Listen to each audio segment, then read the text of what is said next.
Entry number 9.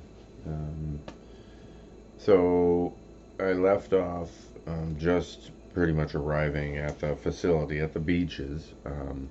That's what they were, just the beaches. But I need to kind of slow down for a second and kind of explain to you what's going on here.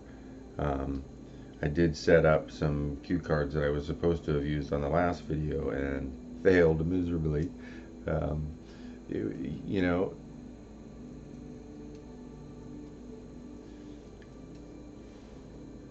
I believe it was Teen Help is the affiliated program or group.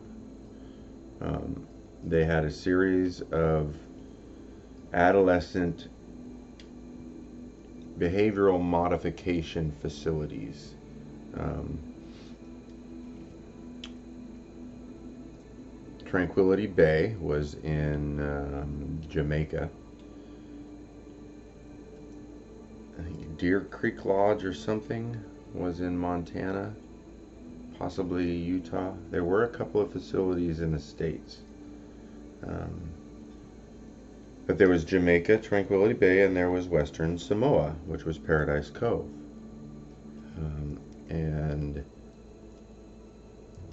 parents basically would call, or however they would contact Teen Help and say they had a troubled teen and they needed some help, and they would basically get a lowdown of kind of what the issues were and come to some determination on whether or not the individual was had the criteria. And if they couldn't get them to go voluntarily, then the program would send a group of escorts, just big dudes that could manhandle any large teenager. And they would come into their beds at night with spotlights and zip ties if necessary and take them out of their beds, and then of course to the hospital in Utah, and then to either Western Samoa or Tranquility Bay. So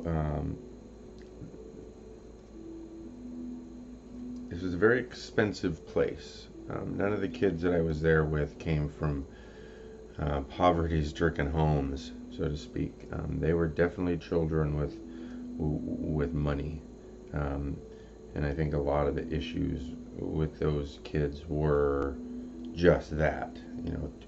Too much money and gifts from mom and dad because mom and dad didn't have enough time. In my situation, I think things were a bit different.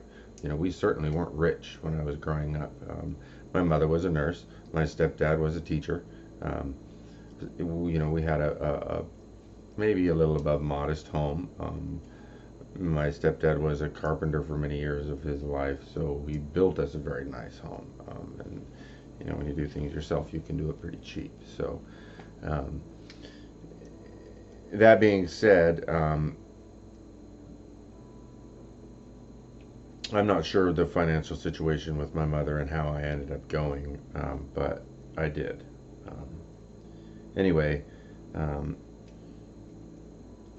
these kids there, um, this is, I've never done this before. I wanted to write a book about this for a long time. I wanted to tell this story for a very long time. I wanted to share this experience of this place. Um, you can go to another YouTube channel. I don't know what it is, but if you YouTube, I think it's 60 Minutes Paradise Cove, and they have a sample video of when 60 Minutes went out. I'm actually in the video. My face is, of course, blotted out. Teal tank top and a red lava lava. Anyway, you can check it out if you want to see a little bit about it, other than what I have to say. I'm trying to do a quick summary here. Is kind of the purpose of this. I want to do pros and cons to begin with, but I think that's going to kind of come at the end. I'll get into basically what the daily schedules were like. I got there and they put us right into things.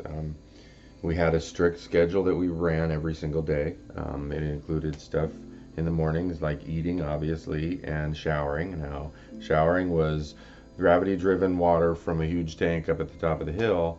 Um, it was cold. It was just, collected rainwater, and that was our water. Um, so we would usually get up in the morning and oh, this isn't working for me. I'll get into a daily schedule later on again. So the showers were cold.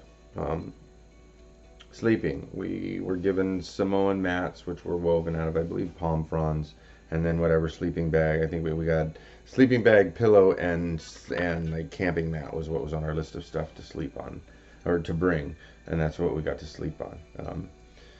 Um, the food was what you would expect in a third world country.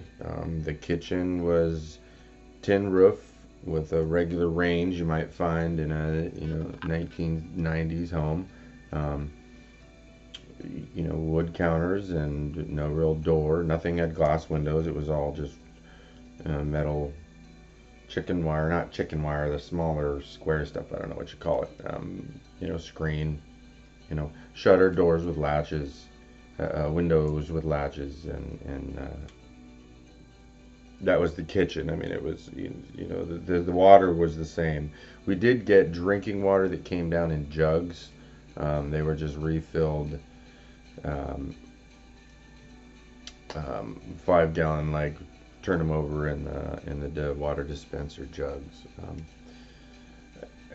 After the first few months, I didn't care. I drank the water straight out of the faucet while I was taking a shower. You just kind of get into that.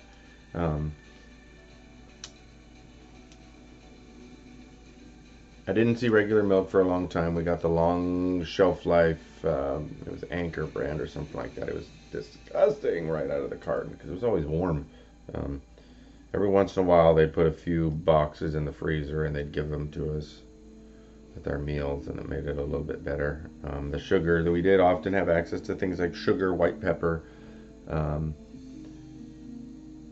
salt, and then whatever few items we would get in the mail from our families, because we were allowed to receive certain items in mail packages.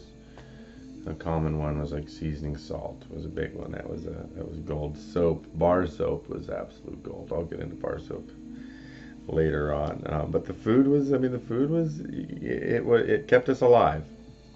We had boiled chicken and rice for lunch and dinner for a few months. I remember that one. It was Skippy's was the cereal they gave us. It was like a cornflake, but man, it was mush as soon as that milk hit it. It was terrible. Holy cow, I'm running out of time already. I am still going to do these in little 10-minute segments.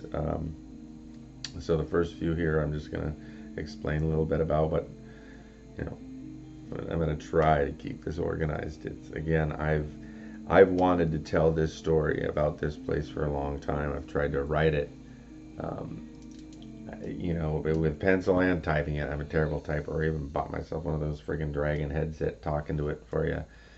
And it just doesn't work for me. So I guess I'm going to give video a shot. And this is, I don't know that I would say there's a lot of anxiety involved in doing this, but I can already feel myself.